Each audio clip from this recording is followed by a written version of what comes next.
Good morning, all. Thank you for being here.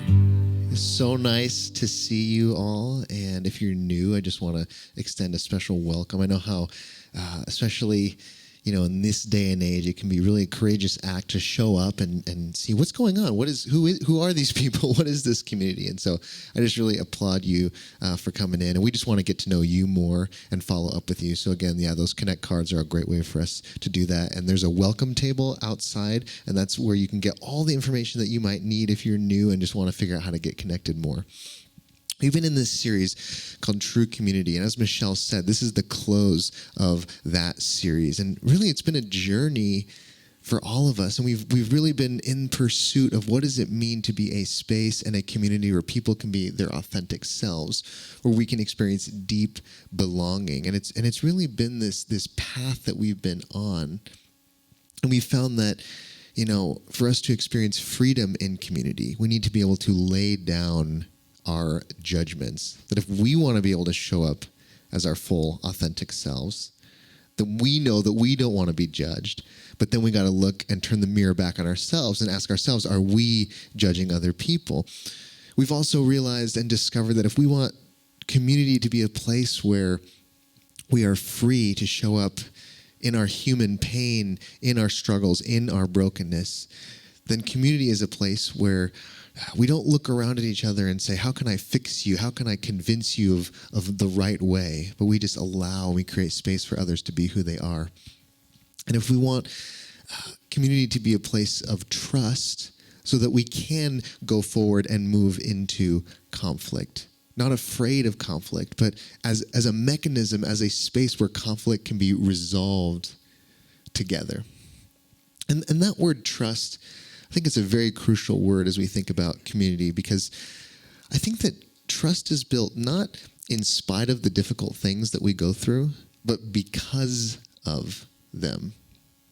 How many of you at some point in your life, whether it was in a relationship or a job or a community, have been in something like a honeymoon phase, right? Okay. What's interesting about the honeymoon phase is I actually believe that there is less trust in a honeymoon phase than in the phases that come later. Because it's in the honeymoon phase that you would say, this is great. There's no conflict. We never fight at all. This is wonderful. And then part of you is thinking, maybe deep subconsciously, well, when's the other shoe going to drop? What happens when we go through struggle? What is it going to be like when we actually do get into conflict? And so, of course, when times get tough, when those things begin to happen, and that other person or that community or that job is saying to you, you know what, I'm still here. I'm here to go through this experience with you. That's when trust is actually built. When it all hits the fan and you're still there and things continue anyway. And so when there's that kind of trust, we know that as a community, we can move through different stages. We can move through difficulties. We can move through really all of the phases of community that we've been talking about throughout this series. Can you recall a time in your life when you really felt the embrace of community when you needed it most? Maybe there's a time when you came to community when you were in a personal time of need, maybe a time of grief and of loss, and you were looking for support and belonging. Maybe it was a time in your life when you were looking for guidance. You were looking for a path forward. You were looking for direction, and you found that in community. Or maybe you wanted companionship. You understood that, life is best lived with other people, and so you came to community really to experience the fullness of what life could be. Now, what all of those experiences have in common is that all of those beautiful things that you found within community happened as a byproduct of that community's larger purpose. All communities form for a purpose. Community doesn't just appear out of nowhere. There is a greater purpose that holds a community together. There is a why for which each community exists. And all the beautiful things that community offers happen as a byproduct of this why. I think of this as kind of similar to the journey that we go on as humans. There are often many moments in our lives when we say, gosh, I just want to experience happiness. I just want to experience joy. And yet, how many of us have felt like when we do that, it seems like happiness and joy are constantly fleeting? Like it's every time we prioritize, I just want to be happy, it seems like we can never reach it. But then when we prioritize meaning, when we say, I want to have something in my life that gives my life value and meaning and substance, then happiness, joy, they happen as a byproduct. And I find that the same is true of community. When community has a purpose, the beauty of what we experience within community, the deep belonging, naturally arises. But it's true that every community has some form of purpose. Maybe the community that you belong to is the Association of Dressings and Sauces. If you can't see, yeah. Now, you might be a part of the Association of Dressings and Sauces, or the ADS, and you might feel that, I got into this for the sauces, but really along the way it became about the community and the friendships and the belonging that I felt here. But make no mistake, friends, the ADS exists to remind us of the importance of dressings, sauces, and even mayonnaise. If you're curious about what this is all about, you can, of course, attend their technical meeting this May. I'm not being paid by the ADS, of course. Or maybe you're a part of the UK Roundabout Appreciation Society.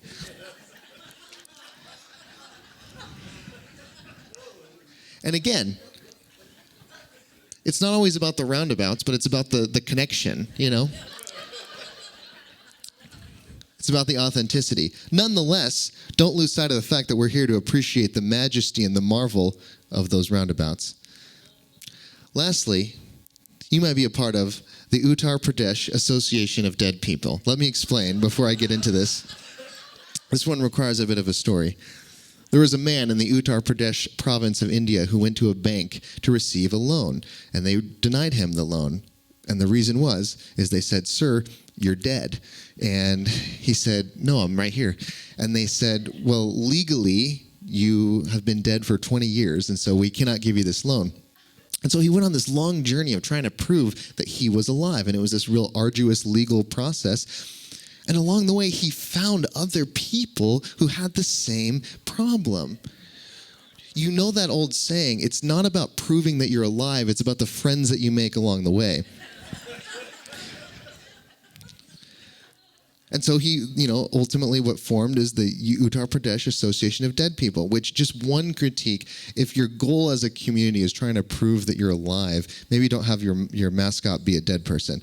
But anyway, every community has some form of a purpose or a why, and the community is what's built along the way. Maybe your why in a community was actually an external pressure. I had someone tell me this week about how they had this incredible experience of community when they were stranded at the airport overnight. And people actually began to really look out for each other and were there for each other because they were all stuck in this same bad situation. Maybe you found community as part of your chemotherapy group or as part of your grief support group. Some of these communities, when there's an external pressure involved, the communities didn't form to solve a problem. The problem is what led the community to forming. And nonetheless, there is a why that allows this beautiful sense of belonging to happen. When I was growing up, particularly in elementary school, I had a lisp, and they sent me to speech class as part of my elementary school. And so every Thursday at 1:30, I had to leave my classroom and go to this other speech classroom.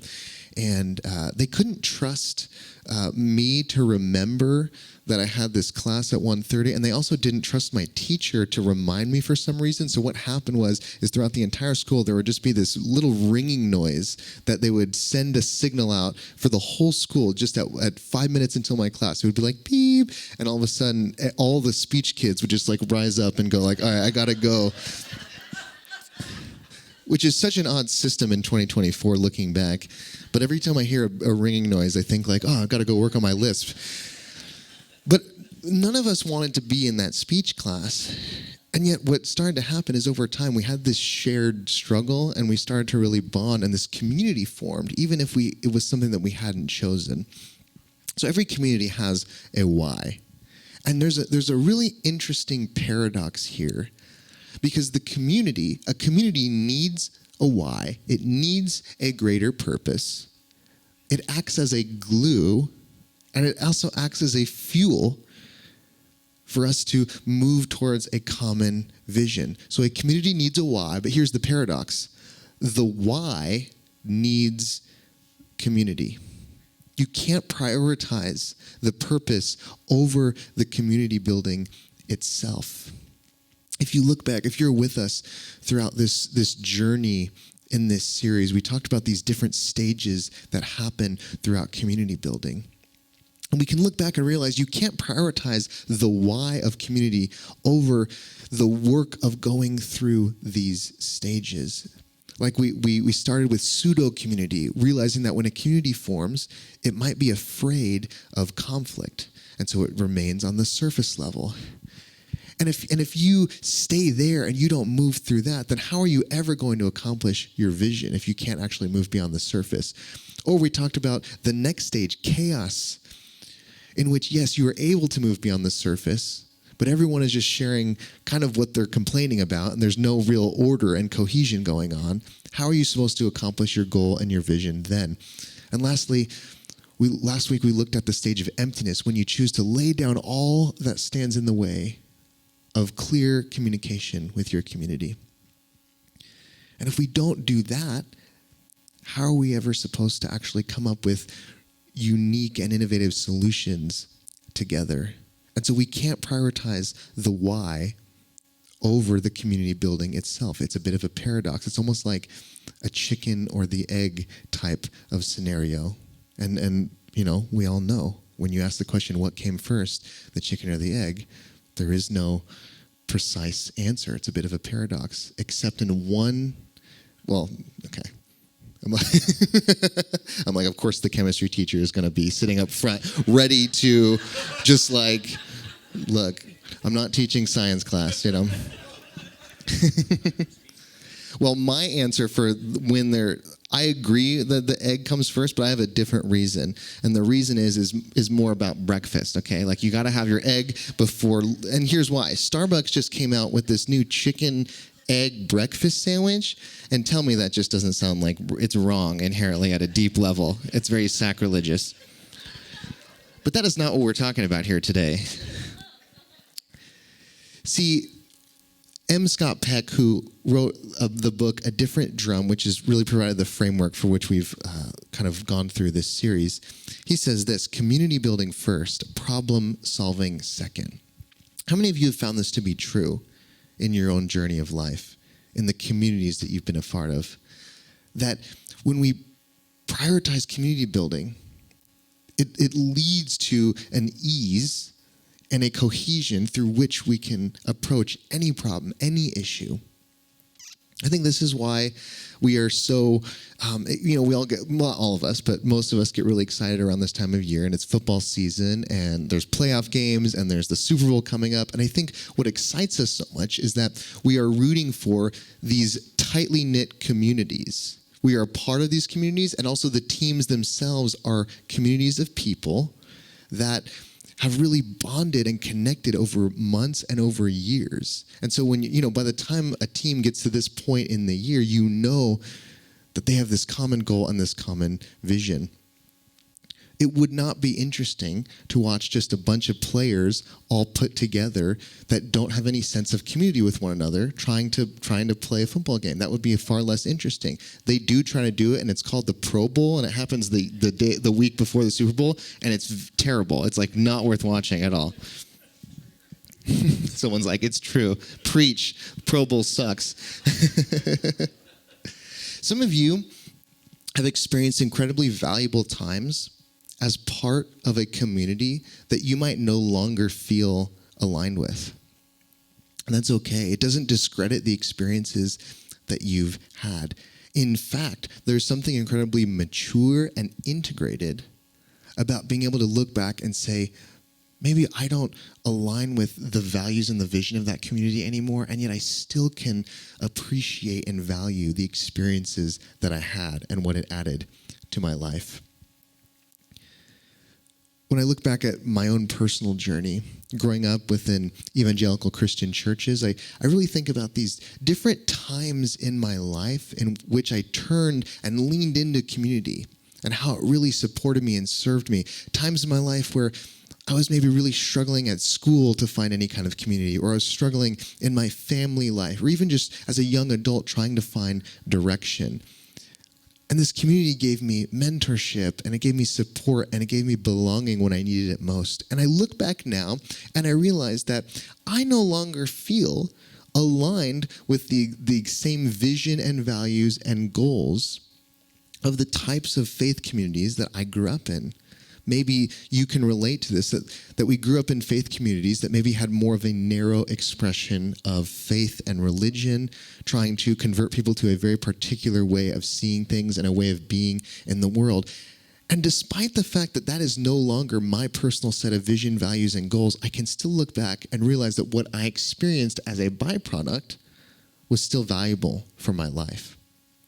However, moving forward, I think we can have our cake and eat it too, because we can find communities that we can truly get behind the purpose, that we can truly feel aligned with their why, and at the same time we are equipped to build and discern and recognize true community, that we get to show up in community and ask ourselves, how am I going to contribute to this being a true place of belonging? So what I want to do today, really for the rest of this message, is just give you a sense of what our why is here at Aldea, what our goal, what our vision, what our purpose is.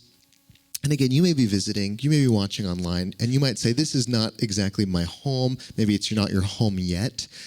But I still hope that it's a valuable thing for you just to understand how, when a community has a vision, how that influences what they do, how it influences the type of community that is created. So really take with it what you will. Now, our motto here at Aldea is 2 words: love, period. And it encompasses so much of our value system, but really it's something that I think can be expanded a little more, just so we understand how we function and how we actually operate in the world. And so I've sort of expanded it a little bit just for today's purpose to say that we are a community that is pioneering a form of spiritual community where love is the highest value. And I just want to break down what that means almost word for word, because we know the importance of words and we know how different words can mean so many different things. And so when I say love is the highest value, again, if you've been around this community, you know that what love period means is that there is no caveat for you to belong here. It's not love, comma, as in you are loved if you do X, Y, and Z, or you are loved or you can belong if you believe a certain way or act a certain way, that your acceptance here and your belonging here, because of your innate human beauty and perfection as you are, full stop, you belong. There are no caveats.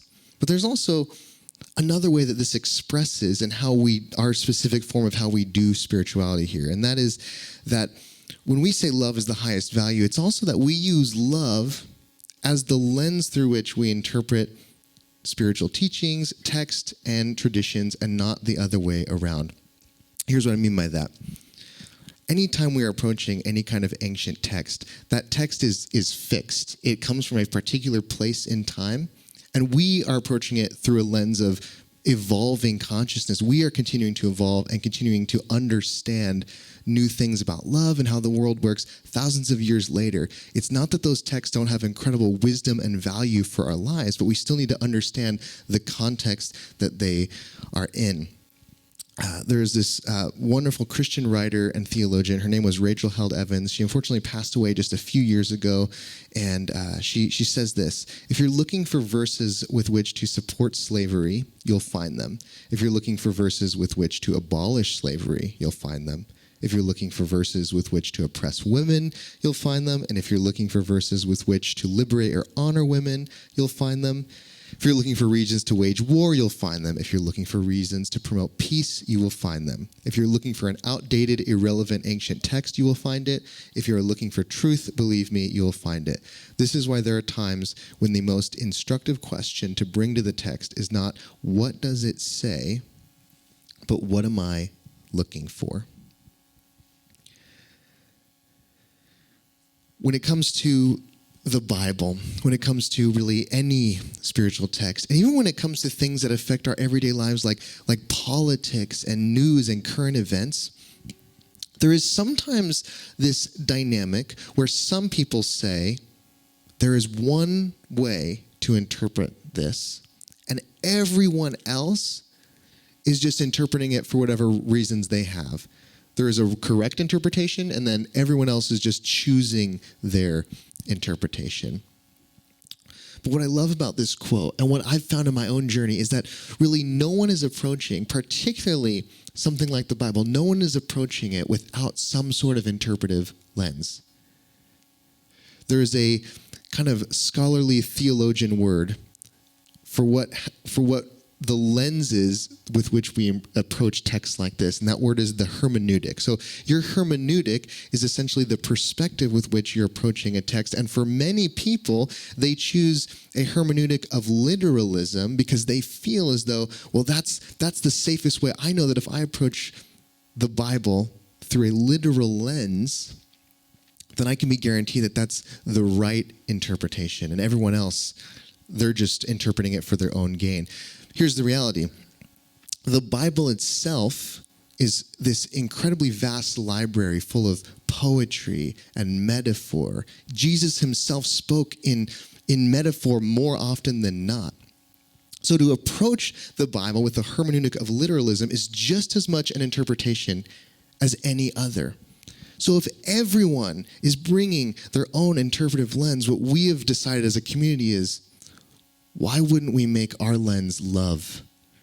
Especially as our understanding of love continues to evolve. Whether or not this is your community, I hope that this gives you a sense of how we all bring within our approach our highest value, and that highest value will determine what you see. Religion is often one of the greatest culprits, because religion says, well, we derive our highest values from the text without realizing that their highest values are informing what they see in the text.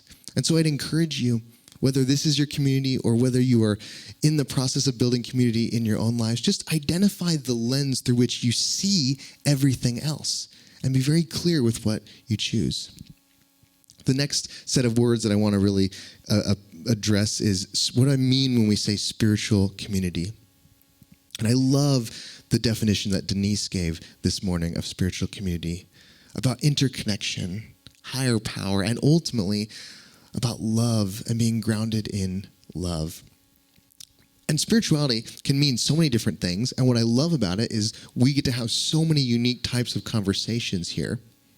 But what I do want to be clear about, and what we are not meaning when we say spirituality, is that spirituality is not an escape from this life. It's not about some other life somewhere else. But it's about a depth and a dimension here and now that's possible in this life, in this world. Which is why spirituality is not unconcerned with real issues and real things that are going on in our world. And when we say community, it's that recognition that if we want that depth, if we want that meaning, if we want to be able to approach real problems in our world, as particularly in the world around us, then we cannot do it alone. We need one another. So again, whether or not this is your community, when we say spirituality, we're just talking about a full and engaged and present life. And I just believe that we were not meant to live that life alone. You don't have to even call it spiritual community. For us, it's a very helpful language because I think it allows people to find us and to know what they're looking for. See, some of you come to Aldea Because there are things about church, probably in your upbringing, probably in your past, you come because there are things about church that you miss, that you still want to experience, and there are other things that you don't miss, that you are able to let go of. And what I love about the space that we've been able to create here is that there is the belonging and inclusion and authenticity that can happen within a church community, and yet we've been able to move beyond the dogma. Maybe you come here and you just know, if I want to grow in my spiritual journey, and I may not know what the next steps are, but I know that if I show up in community, that I might find support and I might find a way forward. And I've found so many of you and myself have experienced that there are small groups and there are classes and events. And sometimes by showing up here, you're led to that next thing or that next relationship. And that kind of leads you on different parts of your own journey. And I think that this is such a beautiful thing, and it's also so incredibly rare, which is why I use the word pioneer. See, what you might not know is that there are not a lot of communities like Aldea. There are 350,000 churches in this country, and yet I only know of a handful of places that are doing what Aldea is doing. You know, that article that we were featured in last month, there were we were part of one of 3 communities being highlighted doing what we're doing. And I mean, 3 out of 350,000, that's worse than lightning strike odds, you know? If you were to go up to just each church, not looking at who they were and just knocking on the door, hoping to find a community like ours, you would probably get struck by lightning in the process just because of statistics. I'm not wishing that on anybody. Of course, there are so many places that are doing so much amazing things. I'm not saying that we're the only place that you can find spiritual fulfillment, but I do believe that we are really positioned in this unique intersection, particularly for those who might consider themselves spiritual but not religious. And the desire and the growth of that demographic is unbelievable. In fact, there is a Pew study that came out this week that said this. Essentially, the 41% of Americans would have said that over their lifetime they have become more spiritual, and 33% would say that over their lifetime they have become less religious. That these are the 2 largest growing categories, those who have become more spiritual and those who have become less religious. The spiritual but not religious category, those who want spirituality but don't want the dogma, is only continuing to grow, particularly in this post-COVID world where we are not only experiencing this epidemic of loneliness, but we also experience this deep collective grief, and we're looking for a spirituality to help us process it without the structure and the dogma of religion that many of us have experienced in the past. And I was, before Aldea, I was really one of these people who would have said, gosh, I want something like Aldea, but I don't even know where I can find it, or I don't know how to experience this in my own life where I am in the world. And I even felt at times like, man, if I don't find a place like Aldea, would I have to create it? And I've even had people say that to me. You know, people have come up to me after a gathering here and they've said, gosh, I'm glad I found y'all because, I was thinking I would have to do something like this myself, which, believe me, is a lot easier said than done. As you will hear, if you stick around for our annual meeting after, you'll hear that it's much harder than it sounds. But I say all that to say that even as someone who didn't really have anything like Aldea where I was, knowing that places like Aldea existed gave me so much hope. I benefited just from afar with that understanding and that realization that there are communities out there doing this work. See, when you pioneer something, when you do something in the world that hasn't been done, I believe that you are beginning to change the world around you. And I believe that Jesus even spoke on this, and his particular metaphor was a mustard seed. In Mark chapter 4, verse 31, 32, he said, "The kingdom of God is like a mustard seed, the tiniest seed you can sow. But after that seed is planted, it grows into the largest plant in the garden, a plant so big that birds can build their nest in the shade of its branches." How many of you know how small a mustard seed is. That's how small a mustard seed is. There's an author named Shane Claiborne. He's a kind of a Christian social activist, and he wrote about the power of the mustard seed and what this symbol would have meant to Jesus and his followers. He says, Jesus tells his listeners that the kingdom of God is like mustard, which grows like a wild bush. I once heard a farmer say it's like kudzu, which is like an invasive vine species, and a city preacher compare it to the wild weeds that grow out of the abandoned houses and cracks in the sidewalk. The mustard seed's growth would have been familiar to first century Jews and its symbolic meaning unmistakably clear. It may have been growing in the wild around them as Jesus spoke. So mustard seeds are this symbol for these small pods that begin to take over a garden. Small communities living in a way of maybe countercultural love popping up all around and beginning to shape the world around them. See, new ways of being in the world, they need flesh and bud.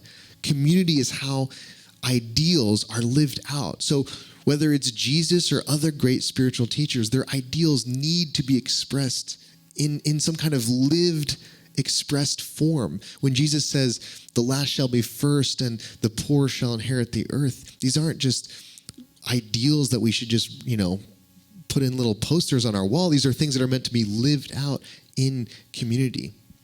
So whether or not you consider Aldea your home yet, we can never underestimate the power of small communities to germinate like a mustard seed. So let us focus on building healthy community, and from that place, the purpose will take shape. For us, that means not just locally, but throughout the world, that hopefully what we do can germinate and spread like a mustard seed, that we can be hope for people in the Tucson region, and we can be hope for people across the world who maybe look at what we're doing and would be inspired to say, gosh, maybe I can create this where I am. But maybe you're like me, and all of this stuff and all this world change stuff feels overwhelming. You wonder, is this even possible? Is it possible to build a type of community that can mend the division that we're experiencing in the world today, that can reimagine a new way of relating to one another politically at a time where we're the most divided as we've ever been, or reimagining how we might relate to one another socially at a time when we're the most socially isolated that we've ever been? And the truth is, alone? Probably not. But friends, there is no such thing as a solo sport. I had a friend who used to run ultra marathons, which I don't know if you know what those are, but essentially they are trail running races that can go up to be 100 miles or more. And so they're 24 plus hour races. You're just running continuously. And it sounds like the most solo activity you can possibly think of. But to run that race, each runner needs a whole team of people who have stations along the way with equipment and with food. There is no such thing as a solo sport. There is nothing that you and I do in our life that doesn't require other people. When you think about your journey and how you have become you, think about all the people that have made you along the way. All the people that you could look back and say, I would not be who I am if it weren't for that person. And I think this is really just a reflection of what the universe is doing. The universe, and we look at galaxies in the cosmos and how it is continually expanding and continually complexifying. The universe is connecting and creating.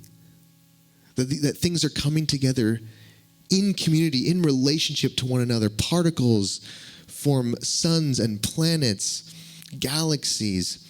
And then on those planets, life forms and cells come together and life is created. And out of that life, consciousness arises. And out of that consciousness, people come together to make community. So at higher and higher levels, things are connecting and creating. And this, friends, is the essence of community, that when we come together, we become more than just the sum of our parts.